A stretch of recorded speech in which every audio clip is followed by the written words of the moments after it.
জরুরি। মুসনাদে আহমদ ইবনে হাম্বলের একটি হাদিস, পৃথিবী যখন আল্লাহ বানালেন, পৃথিবী কাঁপতে আরম্ভ করেছে, হেলে দুলে পড়ছে। আল্লাহ পৃথিবীতে পাহাড় নামিয়ে দিলেন, পাহাড় ঢুকিয়ে দিলেন। পাহাড় যখন পেরেকের মতো ঢুকিয়ে দিলেন পৃথিবীতে, পৃথিবী আর কাঁপে না, আর ভূমিকম্প হয় না, আর নড়ে না। এই দৃশ্য ফেরেশতারা দেখে তো অবাক, বললেন ই আল্লাহ, পাহাড়ের এত শক্তি যে পৃথিবীর মধ্যে পাহাড় যখন পেরেকের মতো ঢুকিয়ে দিলেন, পৃথিবী আর কাঁপে না, পৃথিবী একেবারে স্টেবল। ইয়া রাব্বি হাল মিন খালকিকা শাইউন আশাদ্দু মিনাল জিবাল। আল্লাহ, আপনার সৃষ্টির মধ্যে পাহাড়ের চাইতে শক্তিশালী কি কিছু আছে?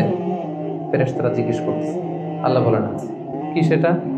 আল হাদিদ, লোহা। আল্লাহ বললেন লোহা পাহাড়ের চাইতে শক্তিশালী, কারণ লোহা দিয়ে পাহাড় কাটা যায়, ঠিক না? লোহার হাতুড়ি দিয়ে পাহাড় কাটা যাবে না? কাটা যাবে। ফেরেশতারা বললেন, হে আল্লাহ, হাল মিন খালকিকা আশাদ্দু মিনাল হাদিদ, তাহলে লোহার চেয়েও কি শক্তিশালী কিছু আপনার সৃষ্টিগুলোর মধ্যে আছে? আল্লাহ বলেন আছে। এটা হচ্ছে আন্নার, আগুন। কারণ আগুনের মধ্যে লোহা ঢেলে দিলে লোহা গলে যায়। তাইলে লোহা শক্তিশালী নাকি আগুন? শক্তিশালী। ফেরেশতারা আবার আশ্চর্য হয়ে বলল, ইয়া রাব্বি হাল মিন খালকিকা শাইউন আশাদ্দু মিনান নার। আল্লাহ, আগুনের চাইতে শক্তিশালী কিছু আছে? আল মা, পানি। আল্লাহ বললেন পানি আরো শক্তিশালী, কারণ আগুন দাউ দাউ করে জ্বলে, ওখানে পানি দিলে কি হয়? আগুন থপ করে নিভে যায়। ফেরেশতারা আবার অবাক হচ্ছে, বললেন ইয়া রাব্বি হাল মিন খালকিকা শাইউন আশাদ্দু আলাল মা। পানির চাইতে শক্তিশালী কি কিছু আছে আপনার সৃষ্টির মধ্যে? আল্লাহ বললেন আছে। আর রিহ, বাতাস। কারণ বাতাসের ধাক্কায় পানি একদিক থেকে আরেক জায়গায় যায়। জলের মধ্যে যখন বাতাসের উচ্ছ্বাস হয়, জলোচ্ছ্বাস তৈরি হয়, তাহলে বাতাস আরো শক্তিশালী। ফেরেশতারা বললেন ইয়া রাব্বি হাল মিন খালকিকা আশাদ্দু মিনার রিহ। আল্লাহ, বাতাসের চাইতেও কি কোনো শক্তিশালী কিছু এই মহাবিশ্বে আছে? আল্লাহ বললেন আছে। এটা কে? বনি আদম। এমন বনি আদম যে গোপনে দান করে, এমন বনি আদম যে সিক্রেটলি চ্যারিটি করে, মানুষকে দেখাতে যায়। আস্তে করে 2 টাকা, আস্তে করে 10 টাকা, আস্তে করে 50 টাকা, আস্তে করে 1 লক্ষ টাকার চেক পাঠায় দিল একটা এতিমখানায়। কেউ দেখে নাই, দেখাইতেও চায় না উনি। এই লোকটা ওই বাতাসের চাইতে বেশি শক্তিশালী। আল্লাহু আকবার। তাহলে গোপন দান আল্লাহর কাছে এত প্রিয়। যারা গোপনে দান করে তাদেরকে আল্লাহ তাআলা সেদিন আরশের নিচে ছায়া দিবেন। সুবহানাল্লাহ। এজন্য প্রিয় ভাইরা, আমাদের প্রত্যেকের কিছু গোপন আমলের দরকার আছে। গোপন, এটা কাউরে দেখানোর দরকার নেই। সবকিছু মানুষকে দেখাতে হয় না, সবকিছু ছবি তুলে ফেসবুকে দিতে হয় না। কিছু পার্সোনাল জিনিস থাকা লাগে, পার্সোনাল একটা area, personal space, personal life, personal charity, personal good deeds. এটা লাগবে আপনার। এটা আল্লাহ তাআলা বেশি পছন্দ করেন। হাল্লাকা সিররুন ইনদাল্লাহ বাইনাকা আনতা ওয়া বাইনাল্লাহ। এমন কোন গোপন জিনিস তোমার আর তোমার রবের মাঝে আছে যেটা তোমার রব ছাড়া কেউ জানে না? হাল্লাকা সিররুন ইনদাল্লাহ বাইনাকা আনতা ওয়া বাইনাল্লাহ। হাল্লাকা সাদাকাতুন তাখফা লা ইয়ালামুহা ইল্লাল্লাহ। হাল্লাকা সিররুন ইনদাল্লাহ বাইনাকা আনতা ওয়া বাইনাল্লাহ। হাল্লাকা সাদাকাতুন তাখফা লা ইয়ালামুহা ইল্লাল্লাহ। সুবহানাল্লাহ। তোমার আর তোমার রবের মাঝে এরকম গোপন কোনো ডিলিংস আছে যেটা কেউ জানে না? জীবনে কখনো গোপন দান করছো যেটা কেউ দেখেনি? ওইটাই কাজে লাগবে। আল্লাহ তাআলা কিয়ামতের দিন, in the day of judgement, তার আরশের নিচে ছায়া দিবেন। যেদিন আল্লাহর আরশের ছায়া ছাড়া আর কোনো ছায়া থাকবে না। এর মধ্যে প্রথম শ্রেণী হচ্ছে ইমামুন আদিল, মানে the just ruler, the just king, ন্যায়পরায়ণ শাসক। প্রথম শ্রেণী হচ্ছে ন্যায়পরায়ণ শাসক বা রাষ্ট্রপ্রধান। 2 নম্বর হচ্ছে ওয়াশাবুন নাশা ফি ইবাদাতিল্লাহ, এমন যুবক যে তার যৌবনটাকে আল্লাহর ইবাদতে কাটিয়েছে। 3 নম্বর হচ্ছে ওয়ারাজুলুন কলবুহু মুআল্লাকুন বিল মাসাজিদ, এমন ব্যক্তি যার হৃদয়টা সবসময় মসজিদের সাথে লেগে থাকে, মসজিদের সাথে ঝুলে থাকে। 4 নম্বর হচ্ছে ওয়ারাজুলান তাহাব্বা ফিল্লাহ ইজতামা আলাইহি ওয়া তাফাররাকা আলাইহি, এমন 2 ব্যক্তি যারা একে অপরকে আল্লাহর জন্য ভালোবাসে। পৃথক হলেও আল্লাহর জন্য ভালোবাসাটা বজায় থাকে, একসাথে থাকলেও আল্লাহর জন্য ভালোবাসাটা বজায় থাকে। 5 নম্বরে হচ্ছে এমন ব্যক্তি দাআতহুম ইমরাআতুন যাতু মানসিবিন ওয়া জামাল, এমন ব্যক্তি যাকে সম্ভ্রান্ত বংশের খুব সুন্দরী, রূপসী, ভেরি বিউটিফুল লেডি, একজন নারী তাকে পাপ কাজের জন্য আহ্বান করেছে, কিন্তু সেই পাপ কাজে সাড়া না দিয়ে প্রত্যাখ্যান করে বলেছে ইন্নী আখাফুল্লাহ, আমি এই কাজ করতে পারবো না, কারণ আমি ভয় পাই একজনকে, তিনি কে? আমি আল্লাহকে ভয় পাই। 6 নম্বর হচ্ছে ওয়ারাজুলুন তাসাদ্দাকা বিসাদাকা ফাআখফাহা হাত্তা লা তা'লামা শিমালুহু মা তুনফিকু ইয়ামিনুহু। এমন ব্যক্তি যে গোপনে দান করে, এত গোপনে দান করে যে তার ডান হাত কি দান করে তার বাঁ হাত টের পায় না। সুবহানাল্লাহ। 7 নম্বরে হচ্ছে ওয়ারাজুলুন যাকারাল্লাহা খালিয়ান ফাফাদাত আইনা। 7 নম্বর ব্যক্তি হচ্ছে এমন ব্যক্তি যে একা একা আল্লাহকে স্মরণ করে চোখের পানি ছাড়ে। আল্লাহকে স্মরণ করে, আল্লাহর জিকির করে, আল্লাহর ভয়ে তার অশ্রুসিক্ত হয়, তার চোখ বেয়ে দাঁড় দাঁড় করে পানি না। এই 7 শ্রেণীর ব্যক্তিকে আল্লাহ তাআলা আরশের নিচে ছায়া দিবেন, যেদিন কোনো ছায়া থাকবে না। এই হচ্ছে হাদিসের সরল বঙ্গানুবাদ। হাদিসটি সহিহ বুখারীতে এসেছে। হাদিসের টেক্সট থেকে পরে যে সহজ সরল বঙ্গানুবাদ করলাম, এটা আপনাদের মোটামুটি বুঝে আসছে না? বুঝে এসেছে। এরপরে ব্যাখ্যা করলে আরো ভালো বুঝতে পারবেন। এই হাদিসটির বর্ণনাকারী হচ্ছে আবু হুরায়রা রাদিয়াল্লাহু তাআলা। আবু হুরায়রা রাদিয়াল্লাহু তাআলা আনহুর নাম শুনেছেন আপনারা?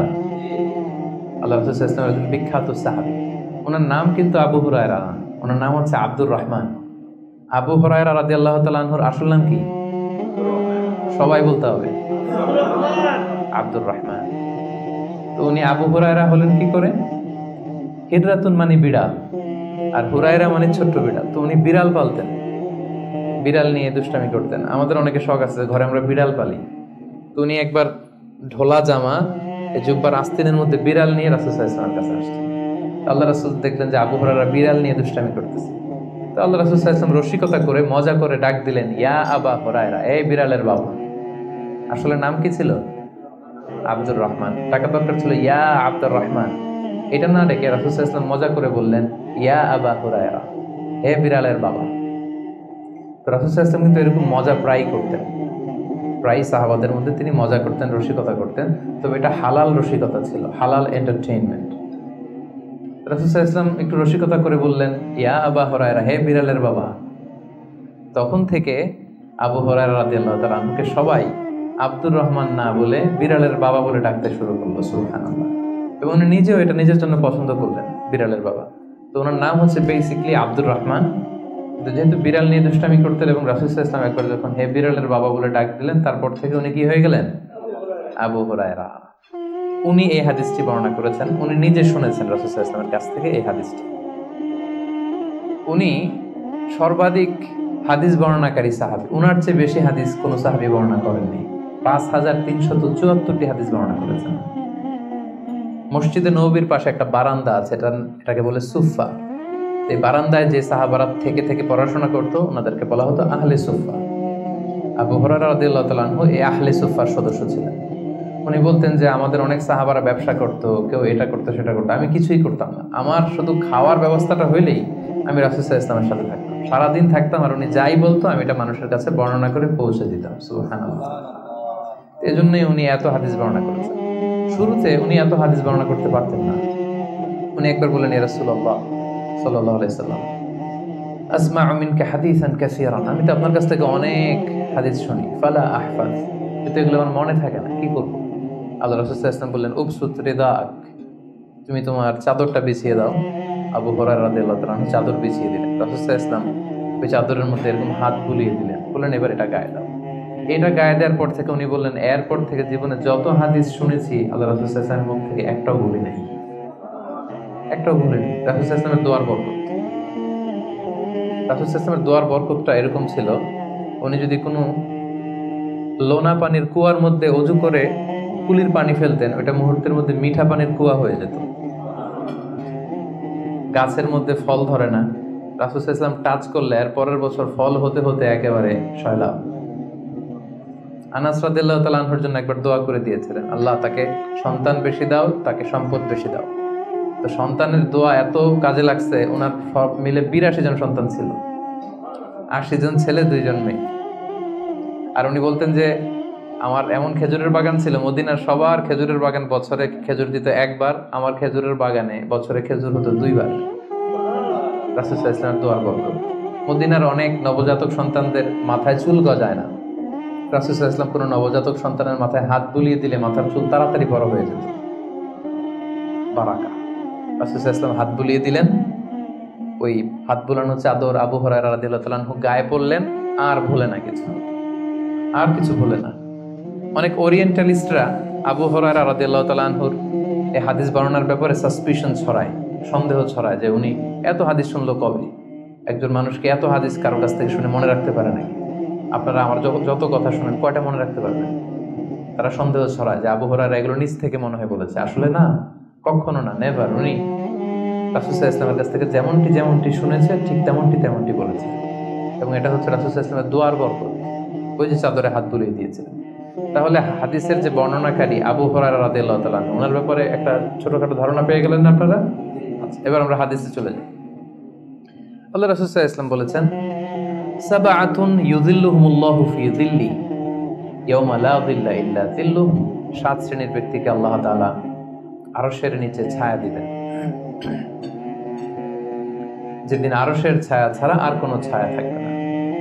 ইউযিল্লুহুমুল্লাহু ফি যিল্লিহি, আল্লাহ তাআলা সেদিন তার নিজের ছায়া দিবেন, বলতে উদ্দেশ্য হচ্ছে ফি যিল্লি আরশিহি, আল্লাহর আরশের ছায়ায় তিনি 7 শ্রেণীর ব্যক্তিকে সেদিন রাখবেন। আল্লাহর আরশের ব্যাপারে আপনারা শুনেছেন না যে আর রহমানু আলাল আরশি ইস্তাওয়া, আল্লাহ তাআলা আরশের উপর পজিশন নিয়েছেন। আল্লাহ তাআলার পজিশন কোথায়? আরশের উপর। আরশ হচ্ছে মহাবিশ্বের সবকিছুর উপরে এটার অবস্থান। আমরা খালি চোখে উপরে কি দেখি? আকাশ। আসলে আমরা আকাশ দেখি না, এটা দেখি মহাশূন্য, স্পেস। প্রথম আকাশ যে কত বড় তার কোনো হিসাব নাই। এই যে পৃথিবী থেকে সূর্য 13 লক্ষ গুণ বড়, পুরো পৃথিবীটাই তো আমাদের দেখার সুযোগ হয়নি। এই পৃথিবীর চেয়ে নাকি এবার সূর্য কয় গুণ বড়? Can you imagine that? 13 লক্ষ গুণ বড়। সূর্যের চেয়ে এরকম কোটি কোটি গুণ বড় তারা আছে। এরকম বিলিয়ন বিলিয়ন তারা নিয়ে আমাদের গ্যালাক্সির নাম হচ্ছে মিল্কি ওয়ে। এটার পরে আরেকটা গ্যালাক্সি সবচেয়ে কাছের অ্যান্ড্রোমেডা, ওটা আরো বড়। ওইখানে বিলিয়ন বিলিয়ন ট্রিলিয়ন গ্যালাক্সি। এরকম প্রত্যেকটা গ্যালাক্সি ঘুরছে, প্রত্যেকটা তারা তাওয়াফ করছে মহাশূন্যে। এরকম হাজার কোটি তারা নিয়ে আমাদের প্রথম আকাশের মহাশূন্য। প্রথম আকাশ কিন্তু অনেক উপরে। এই যে নাসার বিজ্ঞানীরা, অমুক বিজ্ঞানীরা রকেট দিয়ে এখানে যায় ওখানে যায়, এরা প্রথম আকাশের 1 কোটি ভাগের 1 ভাগও এখন অর্জন করতে পারেনি। ওই প্রথম আকাশের পরে হচ্ছে দ্বিতীয় আকাশ। ওই দ্বিতীয় আকাশের তুলনায় প্রথম আকাশটা কত ছোট শুনেন। আপনার হাতের আংটি যদি আপনি বিশাল মাঠের মধ্যে ছেড়ে দেন, একটা মরুভূমির মধ্যে ফেলে দেন, পুরো মাঠের তুলনায় হাতের আংটি যত ছোট, আল্লাহর দ্বিতীয় আসমানের তুলনায় আল্লাহর প্রথম আসমানটা ঠিক তত ছোট।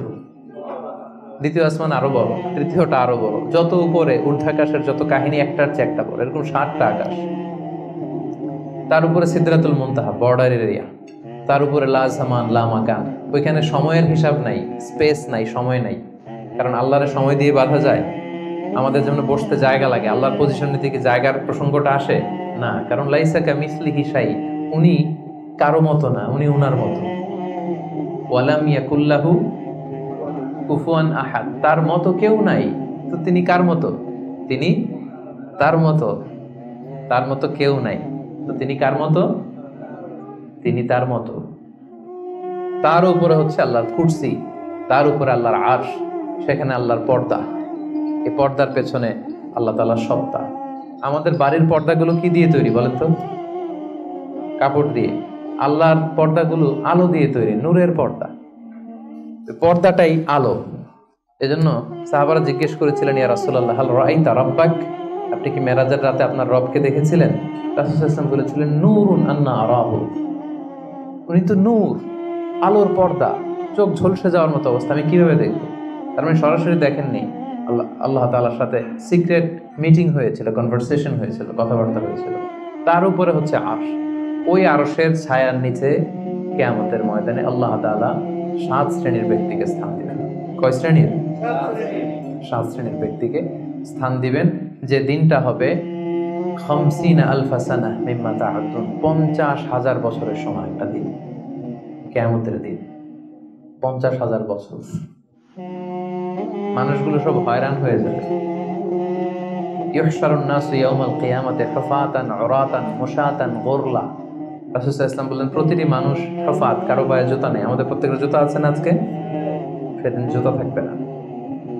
অরাতান, নেকেট, উলঙ্গ, গাড়ি নাই, কিছু নাই, ঘোড়া নাই, গোরলা, জন্মদিনের পোশাকে সবাই পাগলের মতো। আমাদের আসে বলুন, ইয়া রাসূল, এটা কেমন কথা? কারো গায়ে যদি ড্রেস না থাকে তো সবাই লজ্জা পাবে না? একে অন্যকে দেখে হাসাহাসি করবে না? আল্লাহ রাসূল সাল্লাল্লাহু আলাইহি ওয়াসাল্লাম বললেন, লিকুল্লি ইমরিইন মিনহুম ইয়াওমাইযিন শাআনু ইউগনি। আয়েশা, সেদিনটা এত ভয়ঙ্কর হবে যে অন্যের কি অবস্থা এটা চিন্তা করতেই সে ভুলে যাবে। নিজের অবস্থা নিয়ে এত পেরেশানিতে সে থাকবে, ঘর্মাক্ত, ক্লান্ত, শ্রান্ত, পেরেশান। সূর্যটা একেবারে মাথার কাছে চলে আসবে, সূর্যের তাপে মাথার মগজগুলো গলে নাকের ছিদ্র, কানের ছিদ্র দিয়ে বেয়ে বেয়ে পড়বে, জিহ্বাটা কুকুরের মতো বেরিয়ে আসবে সামনের দিকে। মানুষ হাঁপাতে থাকবে, দৌড়াতে থাকবে, ক্লান্ত শ্রান্ত, কেউ কাউকে চেনে না। ইয়াউমা ইয়াফিরুল মারউ মিন আখিহি ওয়া উম্মিহি ওয়া আবিহি ওয়া সাহিবাতিহি ওয়া বানিহি। ভাই ভাইকে চিনবে না, পরিচয় দিবে না।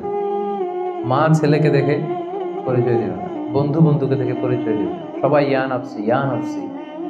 ওই ভয়ঙ্কর দিনে আল্লাহ তাআলা 7 শ্রেণীর লোককে তার আরশের নিচে ছায়া দিবেন। আমরা কি চাই না যে আমরা ওই 7 শ্রেণীর অন্তর্ভুক্ত হই?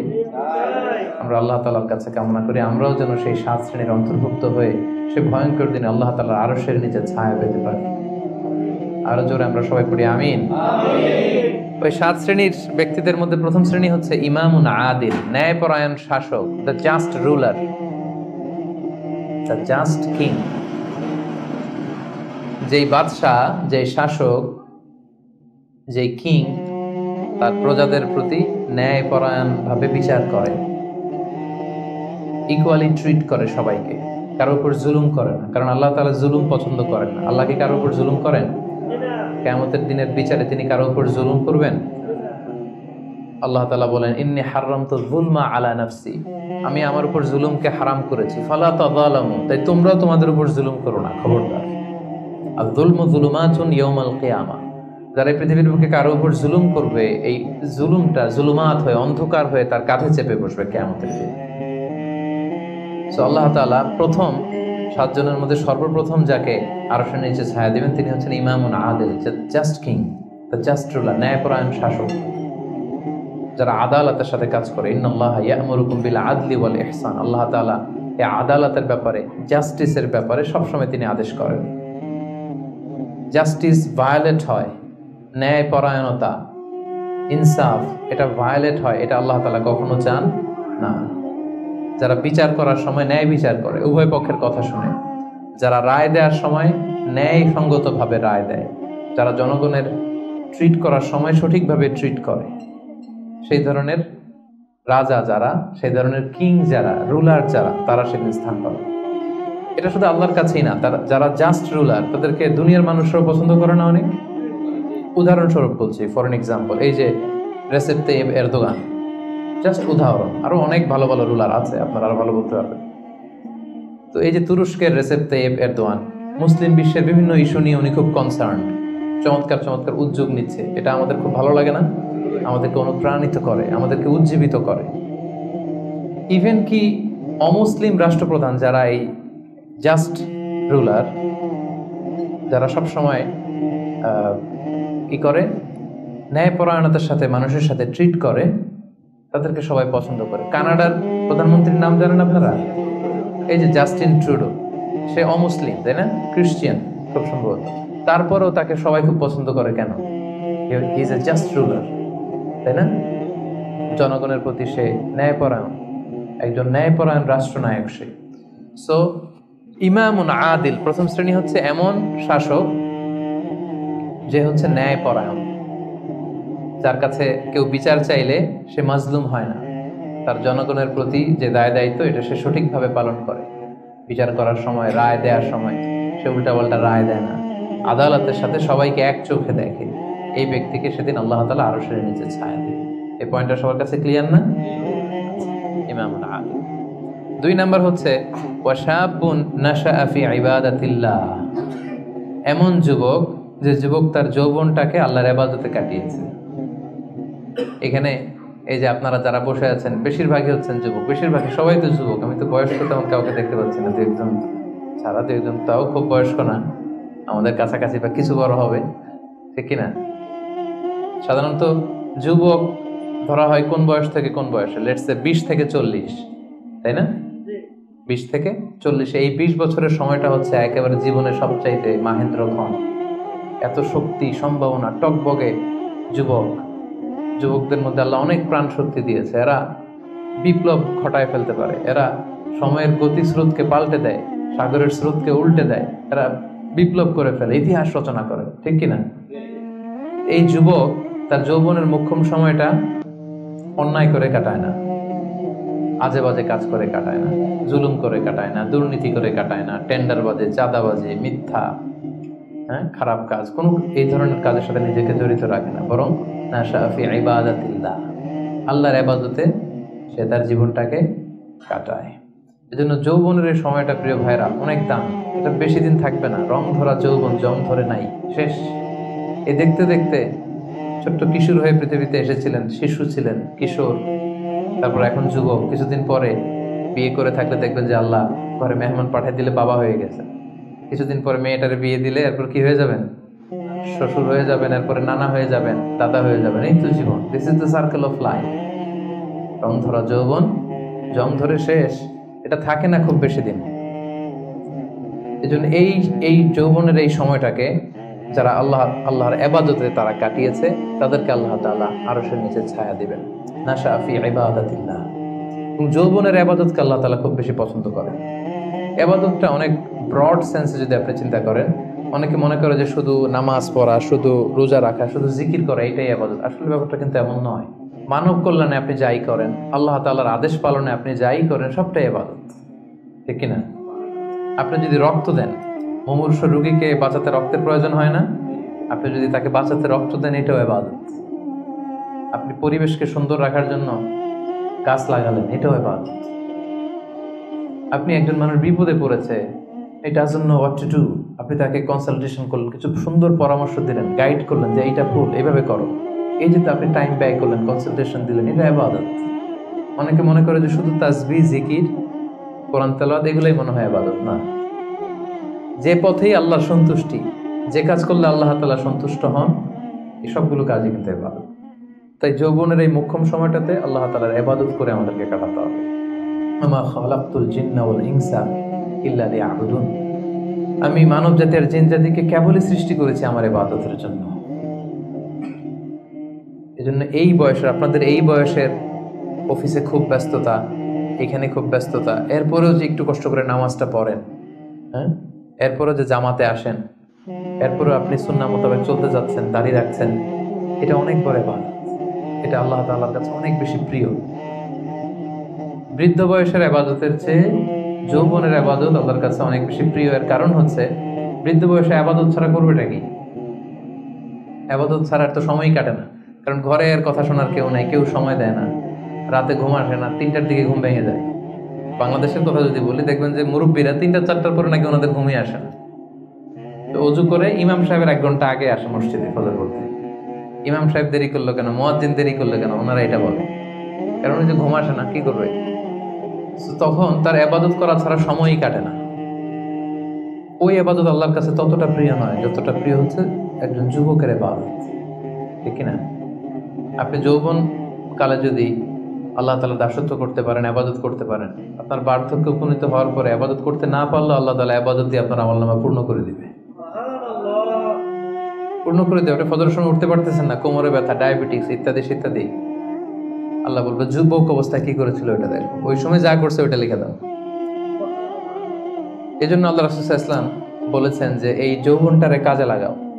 আল্লাহ রাসূল সাল্লাল্লাহু আলাইহি ওয়াসাল্লাম বলেছেন 5টা বিষয় আসার আগে 5টা জিনিসকে কাজে লাগাও। এর মধ্যে একটা হচ্ছে শাবাবাকা ক্বাবলা হারামিক, বার্ধক্য আসার আগে যৌবনকে কাজে লাগাও।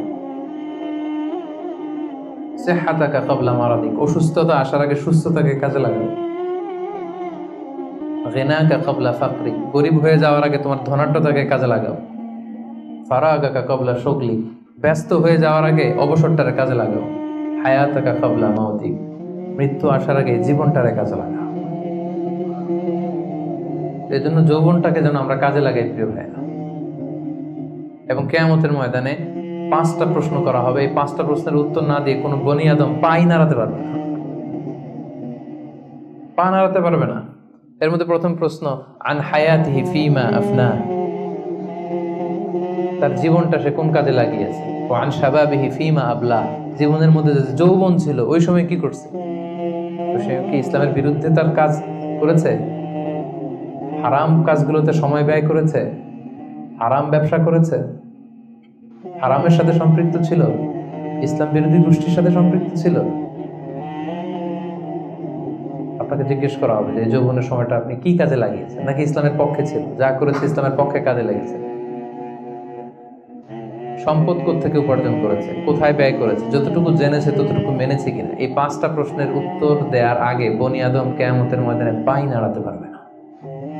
এজন্য দ্বিতীয় শ্রেণী হচ্ছে ওয়াশাবুন নাশাআ ফি ইবাদাতিল্লাহ, এমন যুবক যে তার যৌবনকে আল্লাহর ইবাদতে কাজে লাগিয়েছে। এজন্য যৌবনটাকে যেন আমরা কাজে লাগাই। মনে থাকবে সবার, সবাই কিন্তু আপনারা যুবক, এই সময়টা পাবো না, আমরা মিস করবো কিছুদিন পরে। এই যে কুচকুচে কালো দাড়ি, আপনার কি মনে হয় আজীবনে কালোই থাকবে? তাহলে আমাদের দাদার গুলা সাদা করলো কে? নানার গুলা সাদা করলো কে? ওই বয়সে যাওয়ার পরে এই কুচকুচে দাড়ি, কালো চুল, এগুলো কি হয়ে যাবে? সাদা হয়ে যাবে। এটাই জীবন। সো সময়টাকে যেন আমরা কাজে লাগাই। আমরা যেন অন টাইমে জামাতের সাথে সালাদগুলো যেন আদায় করি, কোনো হারাম কাজের সাথে যেন আমরা সম্পৃক্ত না হই। খুব হিসেব করে করে আমাদের এই যৌবনের চমৎকার সময়টা যেন আমরা কাজে লাগাই। মনে থাকবে তো ইনশাআল্লাহ? 3 নাম্বার হচ্ছে ওয়ারাজুলুন কলবুহু মুআল্লাকুন বিল মাসাজিদ, এমন ব্যক্তি যার হৃদয়টা সবসময় মসজিদের সাথে ঝুলে থাকে, মসজিদের সাথে সবসময় লেগে থাকে, মসজিদের সাথে সম্পৃক্ত, মসজিদ ছাড়া আর কিছু ভালো লাগে না। এরকম কিছু টাইপ লোক আছে না? মসজিদ থেকে নামাজ পড়ে চলে আসছে বাসায়, কিন্তু মন পড়ে আছে কই? মসজিদে। আমাদের অনেকের যায় মসজিদে কিন্তু মন থাকে কই? বাড়িতে। উল্টা হয়ে যায় আর কি, উল্টা যেন না হয়। অনেকে দেখবেন যে জোহরের নামাজ পড়ে বাসায় আসছে, বাট মনটা পড়ে আছে মসজিদে। এই 3 নাম্বার ব্যক্তি হচ্ছে রাজুলুন কলবুহু মুআল্লাকুন বিল মাসাজিদ। 3 নাম্বার ওই ব্যক্তিকে আল্লাহ আরশের নিচে জায়গা দিবে যার হৃদয়টা মসজিদের সাথে লেগে থাকে। আর মসজিদ খুব ভালো লাগে। জোহর পরে বাসায় আসে কিন্তু মনটা পড়ে থাকে মসজিদে, ভাবে যে আসরটা পড়তে কখন যাব। আবার আসরের সময় যে যখন বের হয় মনে মনে ভাবে মাগরিবের সময় আমি কই থাকবো, আশেপাশে সূরাও থাকবে কিনা, মসজিদের জায়গা থাকবে কিনা, নামাজটা জামাতে হবে কিনা, একটা টেনশন, একটা পেরেশানি। সবসময় মসজিদের দিকে মনটা লেগে থাকে সবসময়। এই ধরনের লোককে আল্লাহ তাআলা সেদিন তার আরশের নিচে ছায়া দেবে।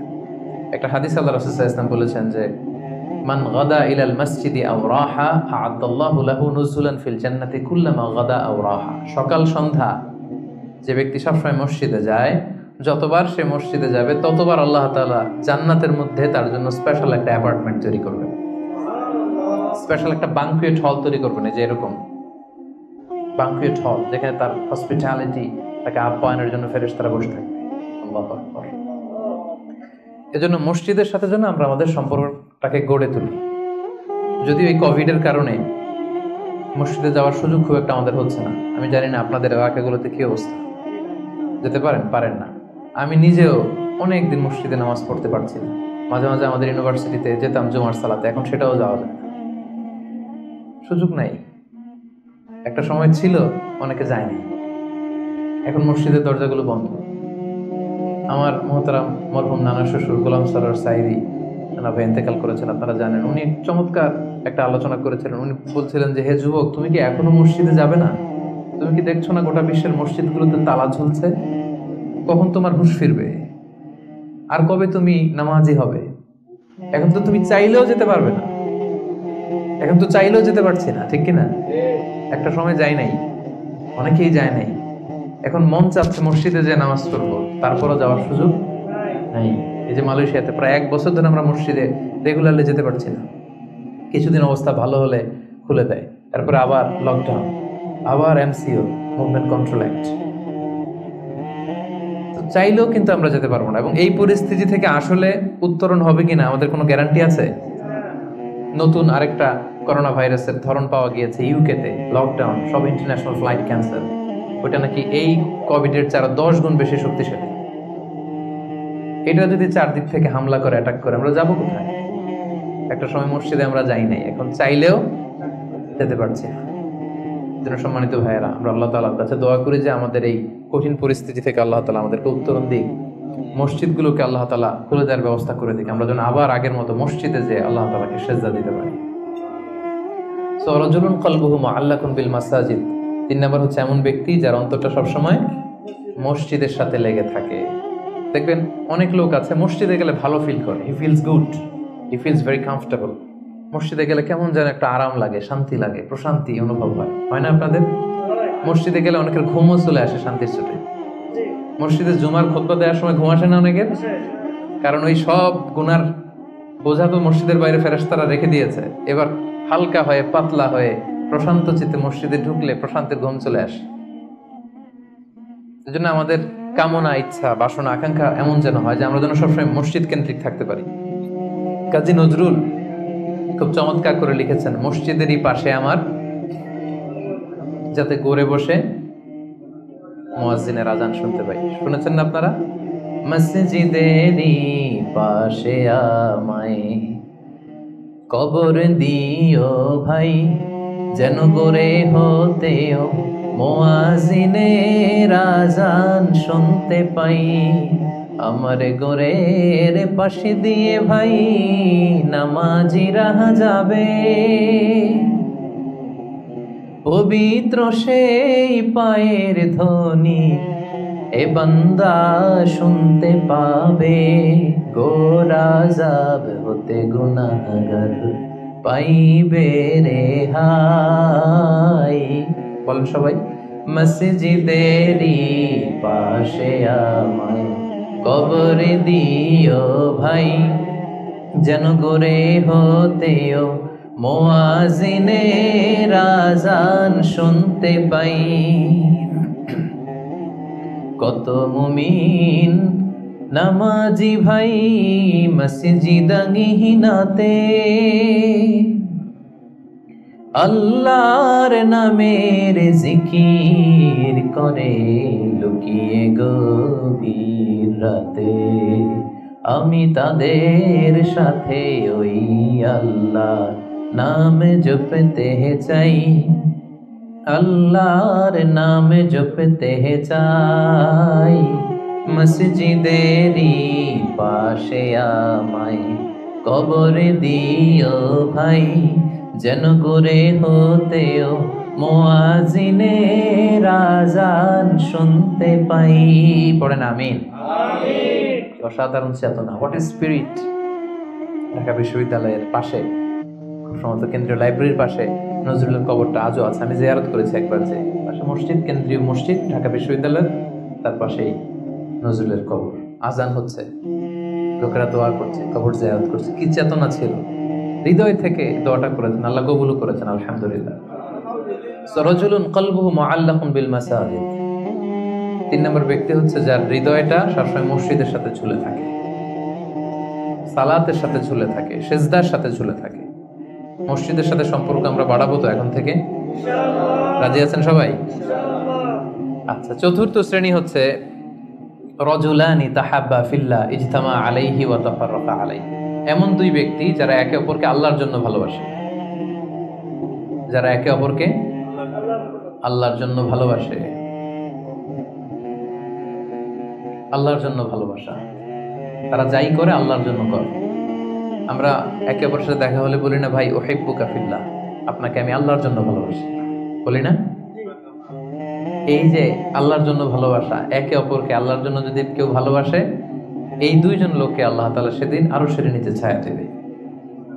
হাদিসে কুদসিতে আল্লাহ তাআলা সেদিন বলবেন, আইনাল মুতাহাব্বুনা বিজালালি, আমার জন্য একে অপরকে ভালোবাসছি তারা কোথায়? কোথায় তোমরা যারা আমার জন্য একে অপরকে ভালোবেসেছো, কোথায় তোমরা আসো?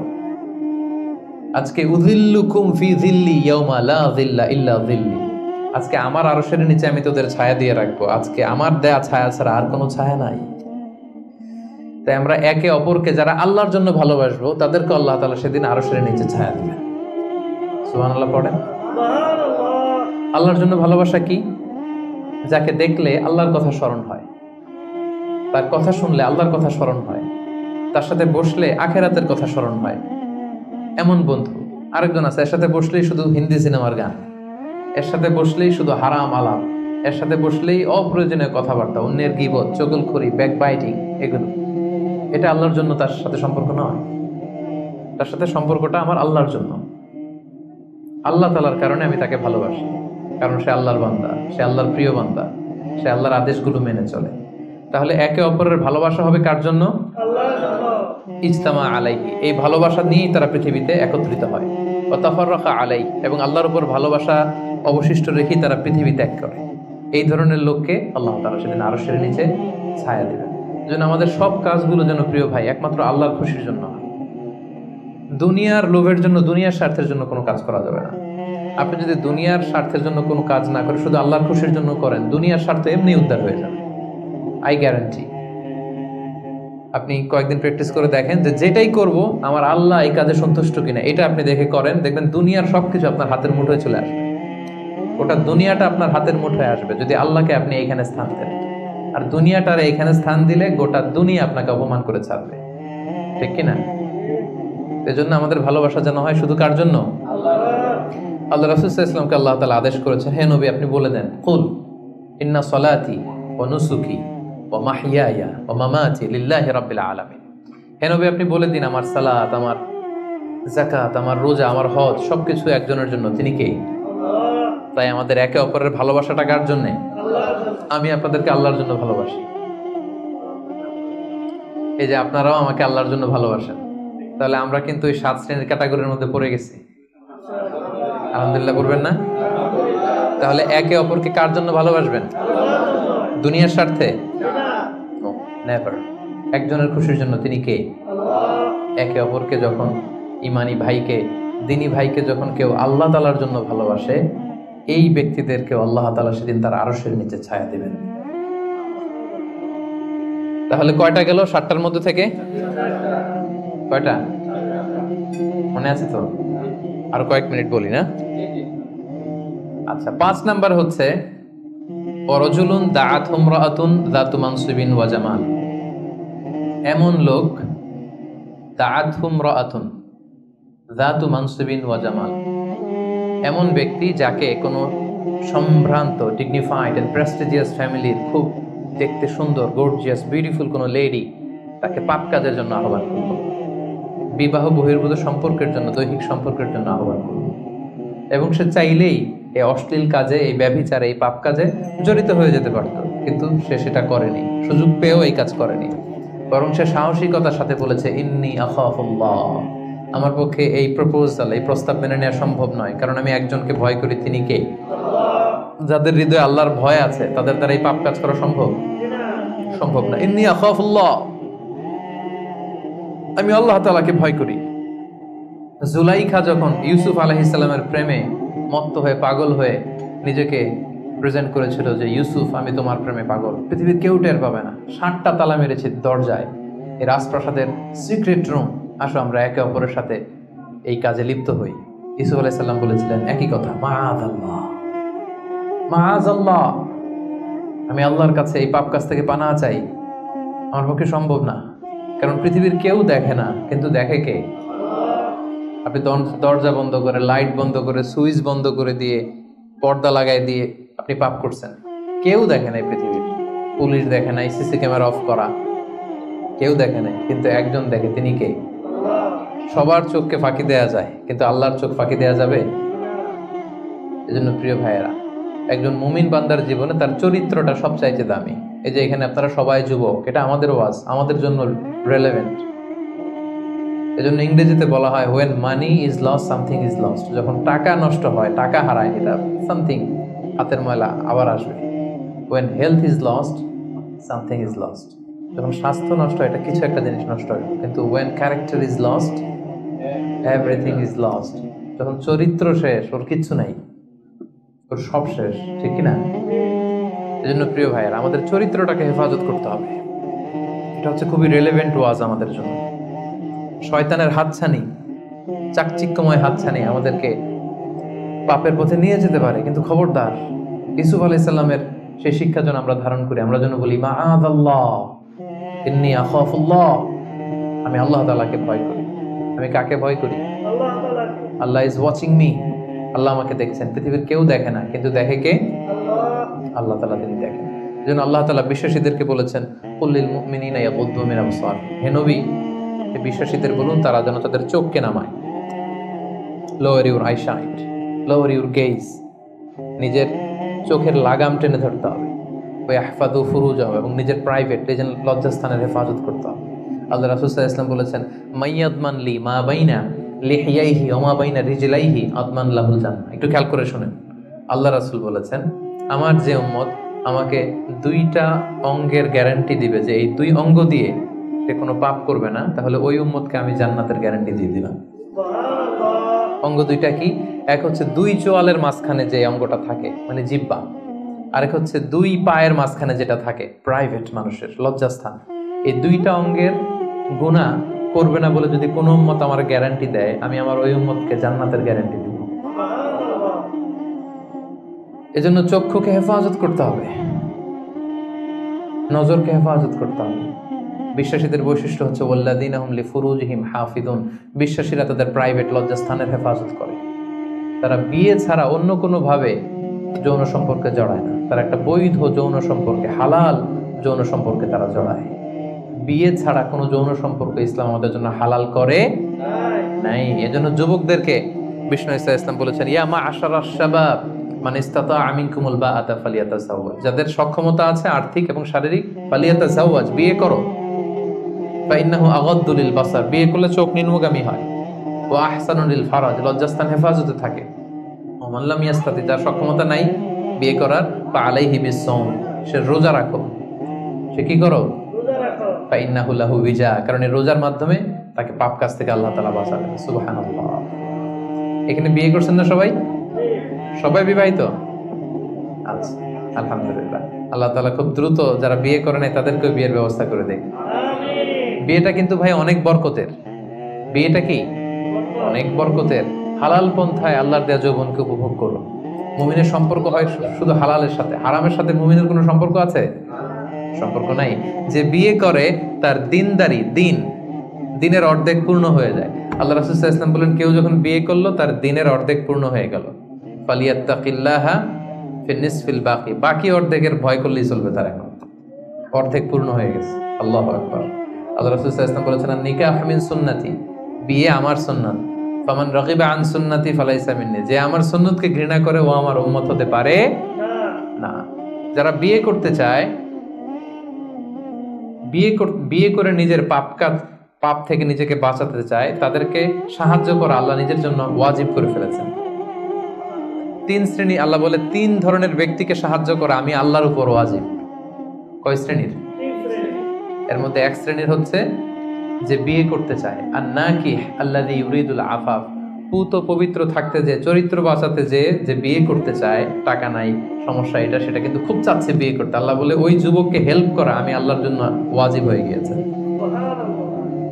অনেকে বিয়ে করে না এই জন্য যে আগে ধনী হয়ে নেই, টাকা পয়সা কিছু হোক এরপরে বিয়ে করবো, কিন্তু ইসলামের সিস্টেম হচ্ছে আগে বিয়ে করো, এরপরে আমি আল্লাহ তোমার ধনী বানাই দেবো। ধনী বানায় দেয় কে? তো আপনি আল্লাহর সিস্টেমে চলবেন না আপনার সিস্টেমে? ধনী হওয়ার সিস্টেমই তো হচ্ছে আগে বিয়ে করতে হবে। সব সফল লোকেরা, ধনী লোকেরা দেখবেন যে আগে আগে বিয়ে করে ফেলছে। এজন্য আমরা যেন বিয়ে করে হালাল পন্থায় আল্লাহর দেয় যৌবনকে উপভোগ করি। হারামের সাথে যেন আমরা কখনো কোনোভাবে আপোষ না করি, সম্পর্ক না করি। তাই 5ম নাম্বার ব্যক্তি হচ্ছে যাকে কোনো রূপসী সুন্দরী পাপ কাজের অফার দেয়, সে কি অফারে ওই কাজে সাড়া দেয়? সেটাকে প্রত্যাখ্যান করে বলে, ইন্নী আখাফুল্লাহ, আমি কাকে ভয় করি? আল্লাহকে ভয় করি। তাহলে 5 নাম্বার ব্যক্তি হচ্ছে যারা নিজেকে পুত পবিত্র রাখে, যারা নিজেকে পাপ কাজ থেকে বাঁচিয়ে রাখে। কয়টা গেল? শুনতেছেন সবাই? 6 নাম্বার হচ্ছে রাজুলুন তাসাদ্দাকা বিসাদাকাতিন ফাআখফাহা, এমন ব্যক্তি যে গোপনে দান করে। কিভাবে দান করে? গোপনে। কতটা গোপনে দান করে? হাত্তা লা তা'লামু শিমালু মা তুনফিকু ইয়ামিনু, এত গোপনে দান করে যে তার ডান হাত কি দান করেছে বাম হাত সেটা টের পায় না। সুবহানাল্লাহ। এই হাত দিলে কি এই হাত সাথে থাকবে না? তারপরও আল্লাহ রাসূল সাল্লাল্লাহু আলাইহি ওয়াসাল্লাম হাদিসের ভাষ্যটা, বাক্য চয়নটা এমন ভাবে করেছেন যে এত গোপনে দেয় যে এই হাত কি করে এই হাতই জানে না, এই হাত কি করে এই হাতই জানে না, গোপনে দান করে। প্রকাশ্যে দান করা জায়েজ, দেখিয়ে দান করা জায়েজ আছে, কিন্তু শ্রেষ্ঠ দান, ভালো দান হচ্ছে গোপনে দান। কারণ দেখিয়ে দান করলে এটা আল্লাহর কাছে কবুল হতেও পারে, নাও হতে পারে। আপনার মনের মধ্যে রিয়া, লোক দেখানো ভাব থাকতে পারে, তাই না? আমাদের দেশে অনেক প্রোগ্রামে, মসজিদে, মাহফিলে বলে যে অমুক ভাই চেয়ারম্যান সাহেব, অমুক এমপি, অমুক দানবীর, উনি 1 লক্ষ টাকা, বলেন মারহাবা। তো সবাই বলে মারহাবা, আর ওনারও একটা ইচ্ছা যে আমার একটু বলুক সবাই মারহাবা, দানবীর বলুক, আমি যে শিল্পপতি, বিজনেস ম্যাগনেট, একটু নাম টাম হোক আমার। এই যে নাম হোক, একটু নাম ফুটানোর মানসিকতা নিয়ে যে 1 লক্ষ টাকা দান করলো, 1টি টাকা আল্লাহর কাছে কবুল নাই। কারণ লোক দেখানো মানসিকতা নিয়ে নিয়ে করলে এটা আল্লাহ কবুল করে না। কারণ ওইখানে সে দুইজনের সন্তুষ্টি চাচ্ছে, লোকেও ভালো বলুক, আল্লাহও ভালো বলুক। নো, আল্লাহ এটা নেবেন, এই শিরক করে ফেলছেন। শিরক মানে আল্লাহর সাথে যদি কাউরে আবার সাথে চান, আপনি অন্য কাউকে চাইতে পারবেন না, দেখাতে হবে একজনকে, তিনি কে। এটাকে বলা হয় শিরকুল আসগার, ছোট শিরক। লৌকিকতা, লোক দেখানো মানসিকতা, এটা ছোট শিরক, বড় শিরক না, এটা ছোট শিরক। সো এই লৌকিকতার মানসিকতা আমাদেরকে বন্ধ করতে হবে। অনেক দানবীর, দানশীল ব্যক্তি কিয়ামতের দিন জাহান্নামে যাবে। আল্লাহ বলবে যাও, go to the hell fire, জাহান্নামে যাও। সে বলবে আল্লাহ আমি তো কোটি কোটি টাকা দিয়েছি, ইয়াতিমখানা করলাম, মসজিদ করলাম, এটা করলাম, চ্যারিটি ফাউন্ডেশন করলাম, এত দান সদকা করার পরে আমি জাহান্নামে যাব? আল্লাহ বলবেন সেটা তুমি করেছো, মানুষ তোমাকে হাতেনতাই বলবে, দানবীর বলবে, তোমাকে বিজনেস ম্যাগনেট বলবে, নাম ফুটানোর জন্য বলছো। তো নাম তো দুনিয়াতে হয়েছে, যেটা চাইছিলে ওটা তো পাইছো, আমার কাছে কি? আমার কাছে তোমার জন্য কিছু নাই, যাও জাহান্নামে যাও। ওইরকম দানশীল যেন আমরা না হয়, আল্লাহ আমাদেরকে হেফাজত করুন। গোপনে দান, যদিও সেটা অল্প হয়। কেউ নাই, একটা লোক বসে আছে অন্ধ, আস্তে করে 100 টাকা বের করে দিয়ে দিলেন, কেউ দেখে নাই, দেখার দরকারও নাই। যিনি দেখার দরকার উনি দেখছে, উনি কে? আল্লাহ। মসজিদের দান বাক্স 500 টাকা দিয়ে দিলেন, কেউ দেখে নাই।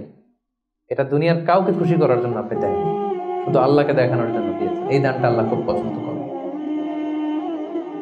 সাদাকাতুস সির তুতফিউ গাদাবার রব, গোপন দান আল্লাহর রাগকে প্রশমিত করে, আল্লাহর রাগকে কমিয়ে দেয়। গোপন দান, জন্য এই গোপন দানটা খুবই জরুরি।